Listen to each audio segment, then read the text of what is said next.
ठीक है, तो खान साहब तक ये सारी बातें जाती थी, रिपोर्ट होती थी, क्या कहते थे वो?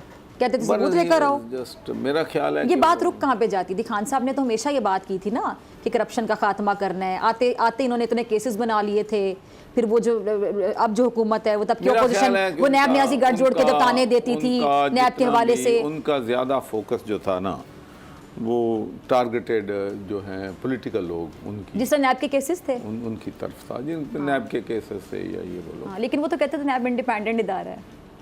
नैब कभी भी इंडिपेंडेंट अदारा नहीं है। मैं आपको बताऊं कि बदकिस्मती इस मुल्क की ये है कि नैब ले लें, कोई और अदारा ले लें, जब आप मेरे साथ हैं तो आप बिल्कुल ईमानदार हैं, मेरे साथ नहीं हैं तो आप करप्ट हैं।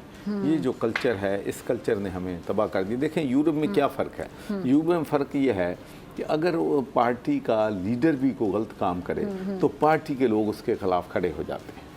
हाँ। अगर उसकी पार्टी का कोई मेंबर ऑफ नेशनल असेंबली या प्रोविंशियल असेंबली गलत काम करे, उसकी इन्वेस्टिगेशन शुरू होती है तो वो सस्पेंड हो जाता है पार्टी। Exactly, और जब तक वो अपने आप को क्लियर नहीं करके आता, मॉरल ग्राउंड्स पे छोड़ देते हैं, छोड़ देते हैं। लेकिन यहाँ तो अपने अपने ये हैं बने हुए कि मैं ईमानदार हूँ, मेरे साथ जो हैं वो सारे ईमानदार हैं, दूसरे के साथ जो लोग हैं वो ईमानदार नहीं है। अरे चौधरी साहब, ये तो जैसा जमहूरी पार्टियां होती हैं, जमहूरियत में आमरीत में अगर आप डिफ्रेंशिएट करना चाहें तो सबसे बड़ा डिफरेंस क्या नज़र आता है? अब जब ये जमहूरी, ये जो सियासतदान है ये जमहूरियत का बड़ा राग लापते हैं और जमहूरियत के लिए स्ट्रगल करते हैं, जमहूरियत होते हैं जमहूर के लिए, अवाम के लिए। अब इनकी अपनी पार्टी में अगर इस तरह के बादशाहत है कि आप जी हुजूरी करते रहे तो ठीक है, लीडर की हाँ में हाँ मिलाते रहे ठीक है, आप जुर्रत नहीं कर सकते कहने की कि सर एक्सक्यूज मी यहाँ मैं आपसे डिसएग्री करता हूँ। पहली बात ये है पीटीआई में भी ये चीज थी। जिस यूरोप की मिसालें खान साहब रोज देते हैं कि जी यूरोप में होता है, मैं बरतानिया में रहता हूँ, वहाँ होता है। मैं सवाल करता हूँ पाकिस्तान के सियासतदानों से, ये सब जहाँ जाते हैं इन सबको पता है वहाँ क्या होता है और इनको ये भी पता है कि कैसे ठीक करना है, लेकिन चूंकि इनकी पावर डिल्यूट होती है वो सिस्टम यहाँ लाने पे, इसलिए नहीं लाते। मिसाल के तौर पर मुझे बताएं कि बरतानिया में कभी हुआ है कि लोकल गवर्नमेंट बल्दियात जो हैं 1 महीने के लिए सस्पेंड हो जाएं? नहीं। या कोई हर 4 साल के बाद वहाँ पर इलेक्शन ना हो? यहाँ 3.5 साल मैंने वो अपनी बात शुरू की थी, वो हम डाइवर्ट हो गए कि 2 चीज़ें थी जो मुझको पीटीआई में लेके आई थी। एक पुलिस रिफॉर्म थी जो कि उधर आ गई और वही नासिर दुरानी, अल्लाह ताला उसकी मग़फ़िरत करे, वो बड़ा बेहतरीन पुलिस अफसर था, वो केपीके में तो रिफॉर्म्स ले आया और पुलिस का जो इन्फ्लुएंस था पॉलिटिक्स का उसने ज़ीरो कर दिया। लेकिन जब पंजाब में आया तो उसको नहीं चलने दिया गया और वहाँ पर पुलिस रिफॉर्म जो है वो बिल्कुल नहीं हुई।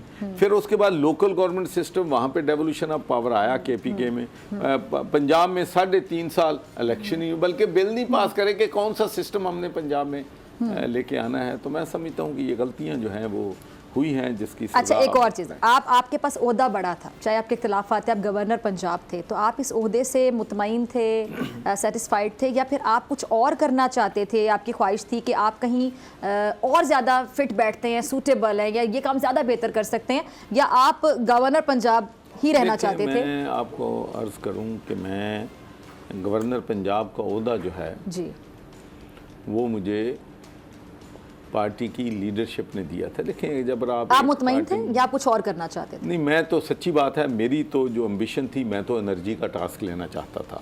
इसलिए कि मैं आज भी समझता हूं कि हमारे मुल्क का सबसे बड़ा एनर्जी क्राइसिस है, क्योंकि अगर एनर्जी 27 बिलियन डॉलर की हमारी इंपोर्ट जो है वो एनर्जी रिलेटेड है, तो अगर हम इस एनर्जी का मसला, और मुझे मैं कभी भी ज़िंदगी में आज तक अल्लाह के फजल करम से जो चैलेंज लेता हूँ वो पूरा करता हूँ।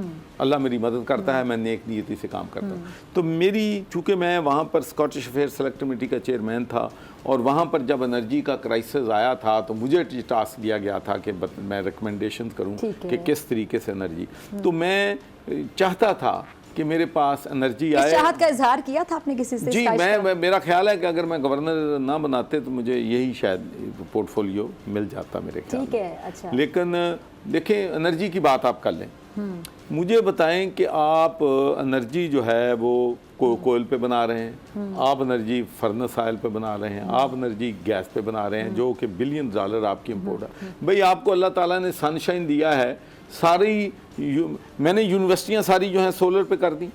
उनको कास्ट कर रही थी 30 रुपए पर यूनिट, मैंने उनको 10 रुपए यूनिट ले ली, 1 रुपया यूनिवर्सिटियों का खर्च नहीं हुआ। तो क्या मुश्किल है कि हमारे के हस्पताल, हमारे स्कूल, हमारे कॉलेज सोलर पे जा सकते हैं, इससे एनर्जी की बड़ी सेविंग हो सकती है। लेकिन बदकिस्मती से कोई हमारी पॉलिसी, हमारी डायरेक्शन नहीं है, जिसकी वजह से हम दिन ब दिन तबाही की तरफ जा रहे हैं। अगर आपको ये वीडियो पसंद आई तो सब्सक्राइब करें और बेल आइकन पर क्लिक करें। इंतजार था ना, चलो इस बार वो करते हैं जो इससे पहले किया ही नहीं। किस्मत की आंखों में आंखें डाल के जीतना होगा। सब में है शेर जैसी राह, जर्रा जर्रा भी हर कंटेस्टेंट को लगेगा पहाड़। लड़खड़ाना नहीं है, खोल दो अपने पंख अगर आसमान छूना है। अबे लग रहा है ये सब पहले भी कहीं सुना है। एंटरटेनमेंट की गारंटी जनाब, क्योंकि यहाँ खेलोगे कूदोगे तो बनोगे नवाब। खुश रहो पाकिस्तान। खुश रहो पाकिस्तान, बुध और जुमेरात शाम 7 बजे सिर्फ बोल एंटरटेनमेंट पर। सब्सक्राइब करें और बेल दबाएं ताकि कोई खबर रह न जाए।